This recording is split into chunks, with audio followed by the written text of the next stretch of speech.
Hello everyone, வணக்கம். Welcome to my channel. இன்னைக்கு இந்த வீடியோவில் பார்க்க போகிறது இந்த ரெசின் கிளாக் மேக்கிங் வீடியோ தாங்க. இந்த வீடியோ வந்து பார்த்தீங்கன்னா இனிமேல் பிஸ்னஸ் ஸ்டார்ட் பண்ணணும்னு நினைக்கிறவங்களுக்கும் இப்போ புதுசாக ரெசின் ஆர்ட் பிஸ்னஸ் ஸ்டார்ட் பண்ணியிருக்கிறவங்களுக்கும் ரொம்பவே ஹெல்ப்ஃபுல்லாக இருக்கும். சரி வாங்க இந்த கிளாக் எப்படி மேக் பண்ணுறதுன்னு பார்க்கலாம். 12 இன்ச் இருக்கக்கூடிய எம்டிஎஃப் போர்டில் ஒயிட் கலர் அக்ரிலிக் பெயிண்ட் வச்சு நான் பெயிண்ட் பண்ணி வச்சுருக்கேங்க. இந்த பெயிண்ட் பண்ணுறது ரொம்ப ரொம்ப முக்கியம். ஏன்னா வந்து பார்த்திங்கன்னா அது ஒரு நல்ல ஃபினிஷிங் கொடுக்கும், எம்டிஎஃப் போர்டுக்கு நல்ல ஒரு சேஃப்டியும் கொடுக்கும். ஸோ வந்து நீங்கள் எந்த கலரில் கிளாக் மேக் பண்ணுறீங்களோ அந்த கலரில் பெயிண்ட் பண்ணி வச்சுக்கோங்க. நான் இன்றைக்கி ப்ளூ கலரில் மேக் பண்ணிகிட்ருக்கேன். ஸோ வந்து நம்ம ப்ளூ கலரில் தான் பெயிண்ட், அந்த அக்ரிலிக் பெயிண்ட் வந்து அடிக்கணும். பட் என்கிட்ட இல்லை. ஸோ வந்து ஒயிட் கலர் நான் எடுத்து நான் அப்ளை பண்ணி வச்சுருக்கேன். அதுக்கப்புறமா மாஸ்கிங் டேப் வச்சு சைடெல்லாம் கவர் பண்ணிக்கணும். ஏன்னா வந்து எம்டிஎஃப் போர்டில் அந்த ரெசினை வந்து ஹோல்ட் பண்ணுறதுக்கு எந்த ஒரு சைடு எட்ஜஸும் இல்லை இல்லைங்களா. ஸோ வந்து ட்ரிப் ஆகும்போது எம்டிஎஃப் போர்டோட நெக் சைடில் வந்து அந்த ட்ரிப் வந்து அப்படியே ஒட்டிக்கும். அது வந்து ரிமூவ் பண்ணுறது ரொம்பவே கஷ்டமாக இருக்கும். ஸோ அந்த மாதிரி இருக்கக்கூடாதுன்றதுக்காக மாஸ்கிங் டேப் ஆட் பண்ணிக்கிறேன். அப்படி இல்லைன்னா நீங்கள் லேட்டக்ஸ் கூட அப்ளை பண்ணிக்கலாம். அடுத்ததாக எம்டிஎஃப் போர்டை கொஞ்சம் ஹைட்டாக தூக்கி வைக்கிறதுக்காக நான் வந்து ஓபாக் பிக்மெண்ட் இருக்கு இல்லைங்களா, அந்த பாட்டில் எல்லாம் ஒரே சைஸில் இருக்கும் இல்லையா, அதை வச்சு நான் கொஞ்சம் ஹைட்டாக தூக்கி வச்சுருக்கேன். அடுத்ததாக 50 கிராம் ரெசினும் 25 கிராம் ஹார்ட்னரும் எடுத்து வச்சுருக்கேங்க. நான் இன்னைக்கு யூஸ் பண்ணக்கூடியது 2:1 ரேஷியோ இருக்கக்கூடிய ரெசின் அண்ட் ஹார்ட்னர் தான். ரெசின் அண்ட் ஹார்ட்னர் எடுத்ததுக்கப்புறமா நல்லா ஸ்லோவாக மிக்ஸ் பண்ணி பபிள் எதுவும் இல்லாத மாதிரி நிதானமாக மிக்ஸ் பண்ணி வச்சுக்கணுங்க. இது வந்து ஒரு க்ளவுடியான எஃபெக்ட் வந்ததுக்கப்புறமா நல்லா கிறிஸ்டல் கிளியராக வாட்டர் மாதிரி ஒரு கலருக்கு வரும். அந்த ஸ்டேஜ் வர வரைக்கும் ஸ்லோவாக மிக்ஸ் பண்ணணும். கிட்டத்தட்ட ஒரு 5 மினிட்ஸ் போல் நல்லா ஸ்லோவாக மிக்ஸ் பண்ணிக்கணும். நம்ம ஃபோர்ஸாக மிக்ஸ் பண்ணும்போது அதிகமாக நல்லா பபிள்ஸ் வரும். அதை அவாய்ட் பண்ணுறதுக்காக முடிஞ்ச அளவுக்கு ஸ்லோவாக மிக்ஸ் பண்ணிக்கோங்க. நீங்கள் யூஸ் பண்ணுற ரெசின் பாட்டிலில் என்னெல்லாம் இன்ஸ்ட்ரக்ஷன் கொடுத்துருக்காங்களோ அதை அப்படியே ஃபாலோ பண்ணுங்கள். அதை ஃபாலோ பண்ணிங்கன்னா உங்களுக்கு ரிசல்ட் வந்து பெஸ்ட்டாக கிடைக்கும். ஸோ நல்லா மிக்ஸ் பண்ணிட்டதுக்கப்புறமா இது ஒரு 10 மினிட்ஸ் அப்படியே விட்டுறணும். நம்ம மிக்ஸ் பண்ணும்போது கொஞ்சமாக பபிள்ஸ் வந்திருந்தாலும் நம்ம ஒரு 10 மினிட்ஸ் அப்படியே விடுறதுனால அந்த பபிள்ஸ் எல்லாம் ஓரளவுக்கு டிசால்வ் ஆயிரும். அதையும் மீறி 1-2 பபிள்ஸ் இருந்துச்சுன்னா நம்ம வந்து பபிள் பஸ்டரோ இல்லை ப்ளோ டார்ச்சோ வச்சு கூட நம்ம வந்து அந்த பபிள்ஸை வந்து ரிமூவ் பண்ணிடலாம். அடுத்ததாக வந்து பார்த்தீங்கன்னா கலர்ஸ் மிக்ஸ் பண்ணிக்கலாம். ஃபர்ஸ்ட் வந்து இந்த கஸ்டமர் கேட்டது ப்ளூ கலரில் தான். சும்மா நம்ம வெறும் ப்ளூ கலராக மிக்ஸ் பண்ணி போர்ட் ஃபுல்லாக அப்ளை பண்ணிவிட்டு அதுக்கப்புறமா டாப் கோட்டிங் கொடுக்கும்போது அதோட லுக் வந்து அந்த அளவுக்கு இருக்காது. ஸோ வந்து டார்க் ப்ளூவும் லைட் ப்ளூவும் கலந்த மாதிரி ஒரு டிஃப்ரெண்ட்டான எஃபெக்டில் கொடுக்கலாம் அப்படின்றதுக்காக ஒபாக் பிக்மெண்ட் எடுத்திருக்கேன். கூடவே அந்த பேர்ல் பிக்மெண்ட்டும் எடுத்திருக்கேங்க. அடுத்ததாக ரெசின் அண்ட் ஹார்ட்னர் மிக்ஸ் பண்ணி வச்சுருக்கிறதுல வந்து கொஞ்சம் கொஞ்சமாக 3 பார்ட்டாக நான் பிரிச்சுக்கிறேன். பிரித்ததுக்கப்புறமா நம்ம வந்து இதில் கோல்டன் கலரும் கொடுக்க போகிறோம். ஸோ அதையும் எடுத்து வச்சுருக்கேன்.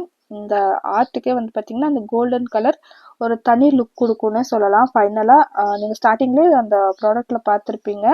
அந்த கோல்டன் கலர் அந்த ஸ்ட்ரோக் வந்து ரொம்பவே அழகாக இருக்கும். கோல்டு இல்லைன்னா சில்வர் கலர், இது ரெண்டில் ஏதோ ஒன்று யூஸ் பண்ணி பாருங்கள். அதோட லுக் வந்து ரொம்பவே அழகாக இருக்கும். அடுத்ததாக 3 பார்ட்டிஷனாக பிரித்து வச்சுருந்தோம் இல்லைங்களா, அதில் வந்து கலர்ஸ் மிக்ஸ் பண்ணிக்கலாம். இதில் ஒரு பார்ட்டில் வந்து பார்த்தீங்கன்னா கொஞ்சமாக ப்ளூ கலரில் ஒபாக் பிக்மெண்ட் மிக்ஸ் பண்ணிக்கிறேன். நெக்ஸ்ட் ஒன்று வந்து பார்த்தீங்கன்னா இந்த ப்ளூ கலர் ஷேட்லேயே லைட் ப்ளூ இருக்கு இல்லையா, அதில் கொஞ்சமாக பேர்ல் பிக்மெண்ட்டும் கொஞ்சம் போல் ஒயிட் கலர் பிக்மெண்ட்டும் அடுத்தது வந்து பார்த்தீங்கன்னா கோல்டன் கலர் பிக்மெண்ட் இதெல்லாம் சேர்த்து நான் மிக்ஸ் பண்ணி ரெடி பண்ணி வச்சுக்கிறேன். மெயினாக வந்து கஸ்டமர் என்ன கலரில் சொல்கிறாங்களோ அந்த கலர் கான்சன்ட்ரேட் பண்ணுங்கள். கூடவே இந்த எக்ஸ்ட்ரா கோல்டன் கலர் ஒயிட் கலர்லாம் ஒரு டிஃப்ரெண்ட் லுக் கொடுக்கறதுக்காக நம்ம ஆட் பண்ணிக்கலாம். இந்த ஆர்டர் வந்து பார்த்திங்கன்னா எங்கள் ஊர்லேருந்தே என்னோடய ஃப்ரெண்டு தான் கொடுத்துருந்தாங்க. அவங்களோட 2 பெண் குழந்தைங்க சின்ன வயசு ஃபோட்டோஸ் இருக்குது, அதை வச்சு கிளாக் மேக் பண்ணி கொடுன்னு சொன்னாங்க. பட் லேப்டாப்பில் பார்க்கும்போது வைரஸ் அட்டாக் ஆகி ஃபோட்டோஸ் எல்லாமே டெலீட் ஆகிருந்தது. ஸோ என்ன பண்ணுறதுன்னு என்கிட்டயே கேட்கும்போது நான் வந்து ஒவ்வொரு ஃபெஸ்டிவல்ஸ்க்கும் நம்ம புது ட்ரெஸ் போட்டு ஃபோட்டோஸ் எடுத்துருப்போம் இல்லைங்களா குழந்தைங்கள, ஸோ அதை வச்சு மேக் பண்ணலாம்னு சொன்னதுனால அவங்களுக்கும் இந்த ஐடியா ரொம்ப பிடிச்சிருந்தது. சரி ஓகே, நான் ஃபோட்டோஸ் எல்லாம் சென்ட் பண்ணுறேன், அதில் வந்து செஞ்சு கொடுன்னு சொல்லியிருந்தாங்க. நான் ஆல்ரெடி ஒரு கிளாக் மேக் பண்ணியிருந்தேன். அதை பார்த்துட்டு அதே மாடலில் வேணும், பட் கலர் மட்டும் ப்ளூ கலரில் வேணும்னு சொல்லியிருந்தாங்க. ஸோ அதுக்கேற்ற மாதிரி ப்ளூ கலரில் கான்சன்ட்ரேட் பண்ணி இந்த கிளாக் வந்து மேக் பண்ணியிருக்கேன்.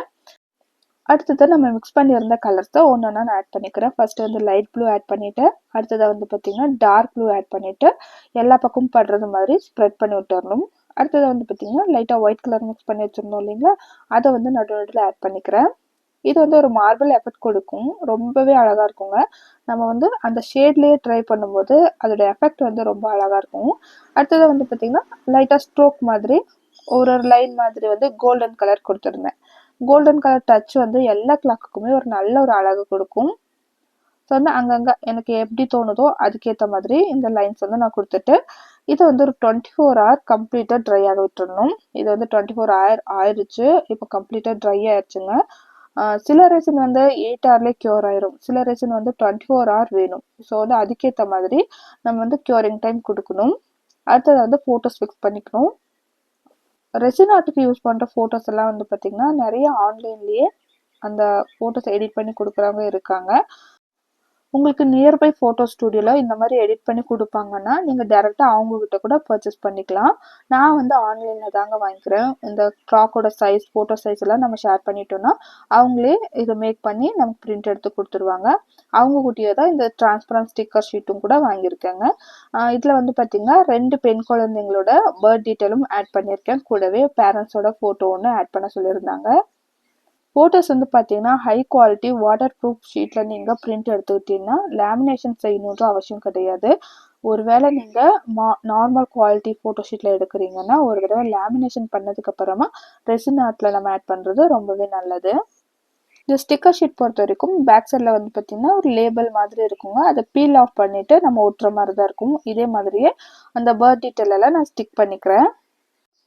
அவுட் சைடில் இந்த மாதிரியான அக்ரிலிக் ரிங் கொடுக்குறீங்கன்னா ஃபஸ்ட்டு வந்து அந்த அக்ரிலிக் ரிங் வச்சுருங்க. வச்சதுக்கப்புறமா அந்த ஃபோட்டோஸில் எங்கெல்லாம் ப்ளேஸ் பண்ணணும் அப்படின்றத ப்ளேஸ்மெண்ட் ஷீட் வச்சு மார்க் பண்ணிக்கோங்க. இந்த ஷீட் வந்து எல்லா ரெசினா ஸ்டோர்லையும் கிடைக்கும். அதை வச்சுட்டு நம்ம ஃபோட்டோஸ் எங்கெல்லாம் அரேஞ்ச் பண்ணுமோ அதை ஒரு மார்க் பண்ணிக்கலாம். மார்க் பண்ணதுக்கப்புறமா எந்தெந்த இடத்துல எந்தெந்த ஃபோட்டோஸ் வரணும் கரெக்டாக அரேஞ்ச் பண்ணி வச்சிடணும். இந்த கஸ்டமர் வந்து டாப்லேயும் கீழேயும் வந்து பார்த்தீங்கன்னா சின்ன வயசு ஃபோட்டோவும் சைடில் அவங்க 2 பேரும் ஜோடியாக இருக்கிற மாதிரி ஃபோட்டோஸ் வந்து ஸ்டிக் பண்ண சொல்லியிருந்தாங்க. நான் இன்னைக்கு வந்து 743 க்ளூ வச்சு தான் ஒட்டிக்கிறேன். இதோ இல்லைன்னா நீங்கள் டபுள் சைட் டேப் வச்சும் கூட ஒட்டிக்கலாம். நல்லா ஸ்ட்ராங்காக நின்றுக்கும். ஆனால் கண்டிப்பாக ஸ்டிக் பண்ணணும். இல்லைன்னா ரெசின் அண்ட் ஹார்ட்னர் ஊட்டினதுக்கப்புறமா மிதக்க ஆரம்பிச்சிடும். இந்த அரேஞ்ச்மெண்ட் எல்லாம் கம்ப்ளீட்டாக முடிஞ்சதுக்கப்புறமா நம்ம ரெசின் அண்ட் ஹார்ட்னர் மிக்ஸ் பண்ணிவிட்டு நம்ம வந்து டாப் கோட்டிங் கொடுத்துர்லாங்க. அடுத்ததாக ரெசின் அண்ட் ஹார்ட்னர் மிக்ஸ் பண்ணுறதுக்கு முன்னாடி கண்டிப்பாக நம்ம ஃபாலோ பண்ண வேண்டியது மாஸ்க் வந்து வியர் பண்ணியிருக்கணுங்க. அடுத்ததாக கைக்கு வந்து க்ளவுஸ் வியர் பண்ணிட்டு தான் ரெசின் அண்ட் ஹார்ட்னர் வந்து நம்ம ஹேண்டில் பண்ணணும். ரெசின் வந்து பார்த்திங்கன்னா ஒரு கெமிக்கல் காம்பனன்ட். ஸோ வந்து நம்ம கையில் படும்போதோ அதை வந்து மிக்ஸ் பண்ணும்போதோ ஒரு மாதிரியான ஸ்மெல் வரும். அதை வந்து நம்ம ரெகுலராக சுவாசிக்கிட்டே இருக்கும்போதும் நமக்கு சில ப்ராப்ளம்ஸ் ஏற்பட சான்ஸ் இருக்குது. ஸோ அதுக்கெல்லாம் சான்ஸ் கொடுக்காம க்ளவுஸும் மாஸ்க்கும் வியர் பண்ண வேண்டியது ரொம்ப முக்கியங்க. அடுத்ததாக டாப்பில் கொஞ்சமாக பபிள் பஸ்டர் ஸ்ப்ரே வந்து ஸ்ப்ரே பண்ணி விட்டதுக்கப்புறமா டாப் கோட்டிங் கொடுத்துர்லாம். ஒரு 3லேருந்து 4 பம்ப் எல்லா பக்கமும் படுறது மாதிரி பபிள் பஸ்டர் ஸ்ப்ரே பண்ணிட்டதுக்கப்புறமா டாப் கோட்டிங் கொடுத்துக்கிறேன். ஒரு ரெசின் ஆர்ட் பிஸ்னஸ் ஸ்டார்ட் பண்ண போகிறீங்கன்னா ரெசின் ஆர்ட்ன்றது ஒரு மிக்சிங் போரிங் இது மட்டுமே கிடையாது. இதுக்குள்ளே நிறைய ஒர்க் இருக்குது. அதெல்லாம் தெரிஞ்சுக்கிட்டு அதுக்கப்புறமா ஸ்டார்ட் பண்ணுங்கள். ரெசின் அண்ட் ஹார்ட்னர் வந்து பார்த்திங்கன்னா ஒரு கெமிக்கல் காம்பனன்ட். இந்த கெமிக்கல் வந்து பார்த்திங்கன்னா கிளைமேட்டோட ரியாக்ஷன் ஆகும். இந்த டாப் கோட்டிங் வந்து பார்த்திங்கன்னா நம்ம பனி விழும் இல்லைங்களா, அந்த மாதிரி சமயத்தில் கொடுக்கும்போது ஒருவேளை அந்த டாப் கோட்டிங் அஃபெக்ட் ஆக சான்ஸ் இருக்குது. ஸோ வந்து முடிஞ்ச அளவுக்கு டாப் கோட்டிங் கொடுக்கும்போது பகல் நேரத்தில் கொடுங்க. பனி விழுற நேரத்தில் கொடுத்தீங்கன்னா கண்டிப்பாக டாப் கோட்டிங் அஃபெக்ட் ஆகும். நீங்கள் வந்து ஹை குவாலிட்டி ரெசின் யூஸ் பண்ணும்போது எந்த ஒரு ப்ராப்ளமும் கிடையாது. But low quality resin use பண்ணிங்கன்னா டாப் கோட்டிங் ஒரு க்ளவுடியான எஃபெக்ட் வரும். அதெல்லாம் தவிர்க்கிறதுக்கு ஃபாஸ்ட் க்யூரிங் ரெசின் யூஸ் பண்ணலாம். அப்படி இல்லைன்னா இந்த டாப் கோட்டிங் கொடுக்கறதுக்குன்னே ஹை குவாலிட்டி ரெசின் இருக்குது, அது யூஸ் பண்ணுறது பெட்டர். டாப் கோட்டிங் கொடுத்துட்டு ஒரு 4 மணி நேரம் இல்லை 5 மணி நேரம் கழிச்சதுக்கப்புறமா ஒரு ஸ்டிக்கியான ஒரு க்யூரிங் கண்டிஷனுக்கு வந்திருக்கும். அந்த மாதிரி சமயத்தில் இந்த டாப் ரிங் கொடுத்துட்டிங்கன்னா அது நல்லா ஸ்டிக் ஆகிடும். நான் 2வது தடையும் அதை ஷூட் பண்ணலைங்க. ஃபஸ்ட்டு ஒரு வீடியோ அப்லோட் பண்ணியிருந்தேன். அதில் இந்த வீடியோவில் நான் காமிக்கிறேன்னு சொல்லியிருந்தேன். பட் டைம் இல்லை.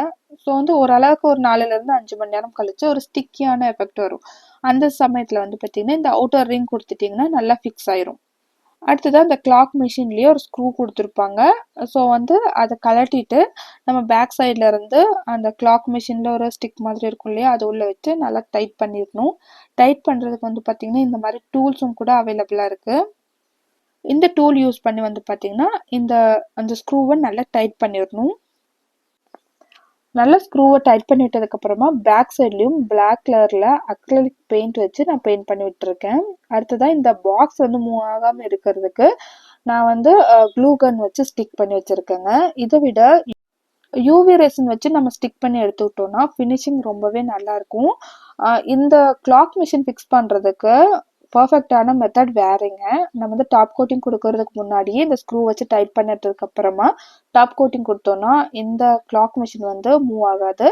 பட் வந்து பிகினிங் ஸ்டேஜில் கொஞ்சம் கன்ஃபியூஷன் இருக்கும் இல்லையா, அதுக்காக இந்த மாதிரியான டெக்னிக் நான் ஃபாலோ பண்ணிக்கிறேன். அடுத்ததாக சைட்லேயும் கோல்டன் கலர் கொடுத்து ஃபினிஷ் பண்ணிக்கிறேன். அடுத்ததாக என்னோடய ஃப்ரெண்டு வந்து இந்த பிளாக் கலரில் டயல் கேட்டிருந்தாங்க. ஸோ இந்த டயலையும் ஃபிக்ஸ் பண்ணிவிட்டோன்னா ரொம்ப ரொம்ப சூப்பரான கிளாக் வந்து ரெடி ஆயிருச்சு. ஸோ முழுக்க முழுக்க கஸ்டமைஸ் பண்ணி இந்த கிளாக்கை அழகாக மேக் பண்ணியாச்சுங்க.